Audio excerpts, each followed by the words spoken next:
সংগঠনের সভাপতি রাজপথে থেকে লড়াকু ভূমিকা পালন করেছে, জেল থেকে ঘোষণা দিয়েছে 90% পতন হয়ে গেছে, 10% ধাক্কা দিলেই শেষ হয়ে যাবে। আরেকটা কথা বলবো, ওই যে দেখেন ব্যানার, ওইখানেই বৈষম্য। তারা ছিল ডিবির হোটেলে, আন্দোলন বন্ধের ঘোষণা দিয়েছিল, কিন্তু আমাদের কুমিল্লার সন্তান আরো দেব, তবু আন্দোলন বন্ধ হবে না, শেখ হাসিনার পতন ঘটিয়ে ছাড়বো। অথচ তাকে আজকে এখানে মাইনাস করা হচ্ছে। এখানে তো তার ছবিটা থাকার কথা ছিল।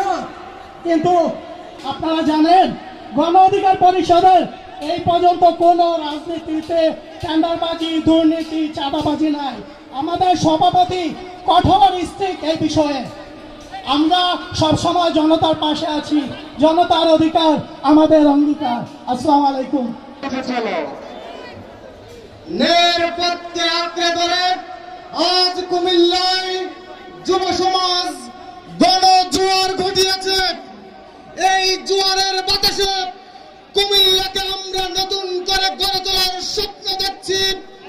বাংলাদেশ থেকে যেভাবে আমরা চাঁদাবাজ মুক্ত করার শপথ নিচ্ছি, কুমিল্লায় কখনোই সেই চাঁদাবাজ সন্ত্রাসী মাথাচাড়া দিয়ে উঠতে পারবে না।